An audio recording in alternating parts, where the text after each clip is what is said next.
All right, everybody, we got a lot to talk about this week, so grab a nice cool drink and buckle in. So here we go. First, I'd like to thank everyone for letting us take so much time on Sunday to talk about and review the discussions that Christ Church in Ponte Vedra and Trinity Parish in St. Augustine are having about the Oaks and our location and how that impacts both those churches. And while it is unsettling to some, those discussions are kind of on hold for the rest of August, and we'll start again in September to see what if we can find some common ground and things that we can do together that perhaps the Oaks can benefit both churches in a way and help even more people in the community. So we will see where that goes, and there's no cause for alarm. But we do want to make everyone aware and be as transparent as we can in this process, and appreciated the questions and the honesty in the comments last Sunday. And if anyone wasn't there or has additional questions or concerns, please let Jenny or me know. You have our email addresses, or give me a call, or we're happy to talk on Sunday as well. You just appreciate everyone letting us work our way through this process. And along those lines, the folks from Trinity are going to visit a couple more times this month, and Father Tom, the rector at the big church, has asked that we continue our welcome and our hospitality for which we're so well known, and not only to the folks from Trinity, but to all of our guests and to each other. So we will do that as asked of by Father Tom.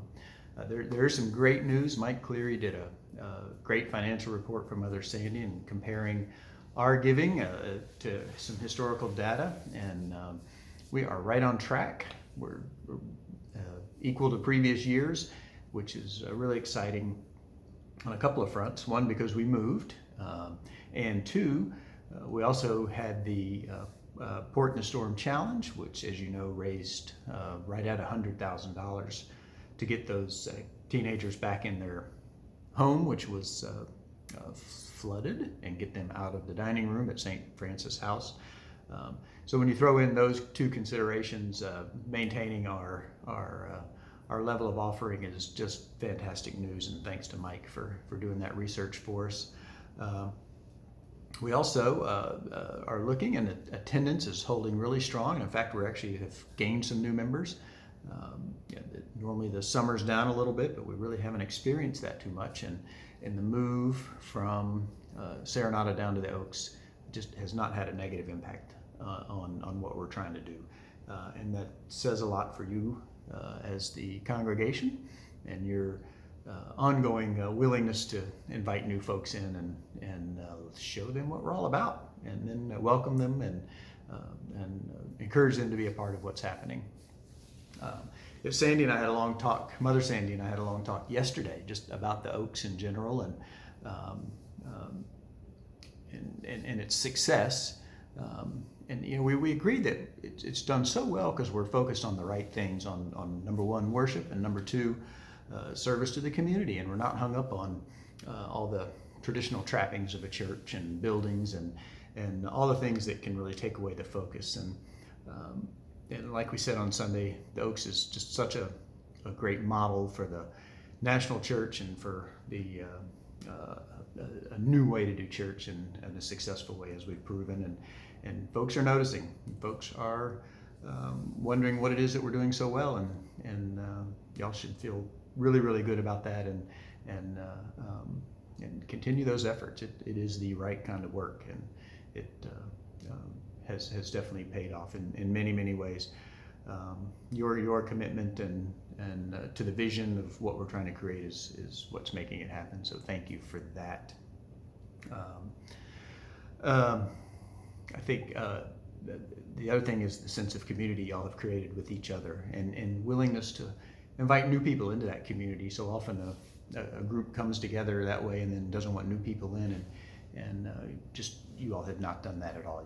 You've welcomed with open arms anybody who has come in the doors or who you've invited in, and when they get excited about what we're doing, you embrace them and encourage them to be part of it too. So thank you for that. All right, one piece of housekeeping business. Peter's going to start his Sunday class back up in September. They'll start right after worship, and we're actually going to use there's a meeting room over in the firehouse behind where we worship, and they are going to meet in that space, which means it won't interfere with fellowship that's going on or our efforts to get the building put back together after church. So we're excited to get that going in a way that will make that class successful again. So we will look for more information on that, and we'll get hear more from Peter about what how he's planning to lead those discussions for us.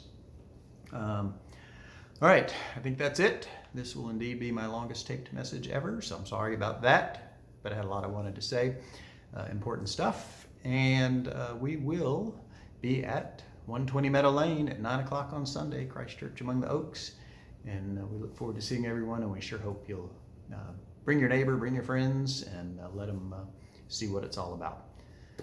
Thank you, and we will see you on Sunday morning.